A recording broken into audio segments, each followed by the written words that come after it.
I've got to say, Evolution was pretty much what all of us expected. An event with far too little build for the majority of the card, but those involved made Evolution not just a fun pay-per-view to watch, but an absolutely memorable one. And without sounding condescending in any way, they should be so proud of doing so.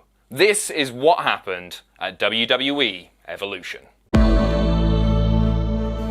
We kick things off with Alicia Fox and Mickie James taking on the team of Lita and Trish Stratus. Obviously, this should have been Alexa Bliss and Mickie James versus Trish and Lita, and it massively sucks for Alexa Bliss, who is out injured but was at ringside during this.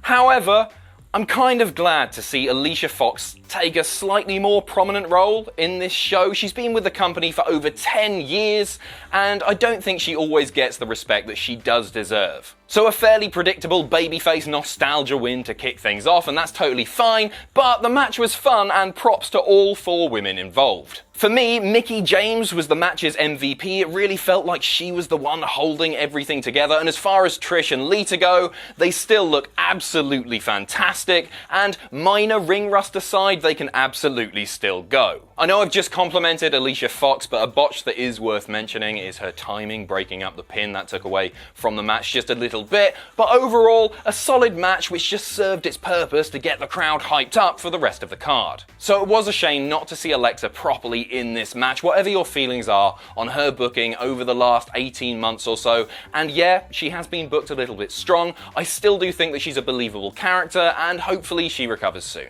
Next up was the Women's Battle Royal, and so many names to get through as far as returns go, so I'll just do a few now. First off, Ivory. She's 56. Let that sink in just for a moment. She is 56, older than The Undertaker, and she was a very welcome addition to this match. She was great in the ring still. Fantastic to see her. Secondly, Alundra Blaze. Let's not pretend that she did too much in the match itself, but a very important woman as far as wrestling history goes, so good to see her. And thirdly, Kelly was eliminated quickly, and that was the right thing to happen. Big dramatic moments here. Zelina Vega at one point looked like she was going to eliminate both Ember Moon and Nia Jax, and despite the fact that she's far more valuable as a character with Almas, in that moment, I wouldn't have minded it. However, this match was all about Ember Moon. So good in the ring, a really unique look, and completely wasted since her call-up from NXT. It looked like she was going to win too. Instead, we got Nia. So I like Nia, but what I don't like is babyface crying Nia, because I think it takes away from what her character should probably be, this unstoppable monster. But instead she feels so human, which isn't necessarily a bad thing, because she is likeable and those tears felt real. But it was a bit predictable, and it just feels like another woman who can be fed to Ronda Rousey. What I hope that we get from this match is a huge increase in fan support for Ember Moon. Look at her NXT career. We know how good she is. She is honestly the total package. And this was just a little bit frustrating, a little bit underwhelming.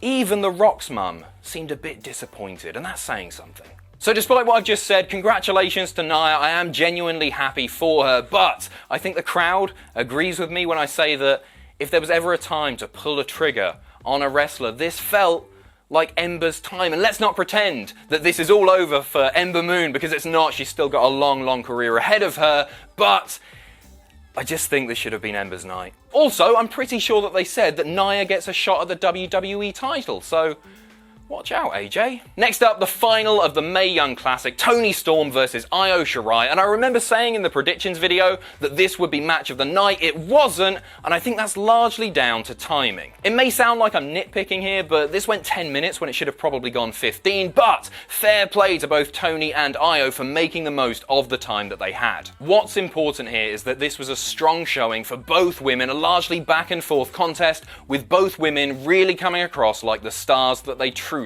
are. So congratulations to Toni Storm picking up the win, winning the Mae Young Classic 2018, and in the process draws more attention, more eyes to the NXT UK product. That can only be a good thing. But also congratulations to Io Shirai, who already feels like a viable contender for the NXT Women's Championship. This match did tremendous things to help both women involved. Next up, Sasha Banks, Bayley and Natalya taking on the Riott Squad, and after our live stream, this was the one match that I had to go back and watch again again because I just wasn't quite sure what to make of it. So I'll run down what I do like about this match. First off, the Riott squad feel like a proper team, a unit. They work together, they're on the same page, they're constantly tagging in and out, keeping the fresh wrestler in the ring to maximise their chance of winning. Secondly, it got a decent amount of time, 13 minutes or so, which was a little bit frustrating. After the Mae Young Classic final only got 10, but you can't put the blame on this match. Thirdly, they tried new things. I don't know if it was the sheer amount of false finishes, but this didn't feel like your typical 6-person tag team match. Things I didn't like. At times it felt sloppy. I'm not sure if that's due to the complexity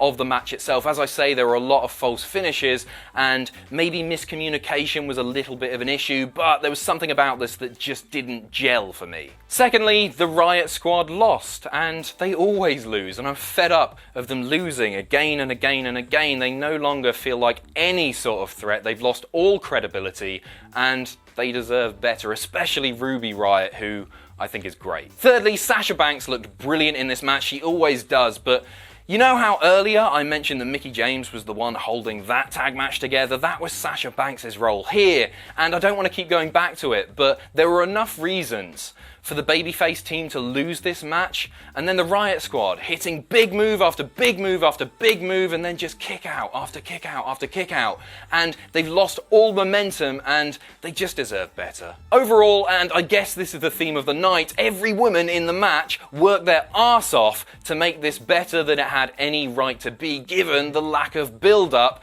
and you know, Sasha and Bayley especially deserved so much more from this pay-per-view, but the match itself wasn't bad. Next up, the match with the most storyline build by a country mile. The SmackDown Women's Championship is on the line. Becky Lynch versus Charlotte Flair, and this was spectacular. I'm going to get the botches out of the way because they are important, they are worth mentioning, but I do want to focus on the positives here. Mike Chioda slipping the chair to Becky was ludicrous. Mike Chioda counting to 9 and then stopping, despite the fact that Charlotte Flair hadn't quite got back to her feet, was also ludicrous. But let's move on. So this match went almost half an hour, and it was brutal, and it felt real, and it was inventive, and it was action-packed, and I just loved every minute of it. Becky's reaction to Charlotte escaping that pile of chairs was beautiful, a truly gifable moment. Becky's heel work was fantastic throughout this match, and the table spots, all of them were really, really great too, and most importantly, you just can't complain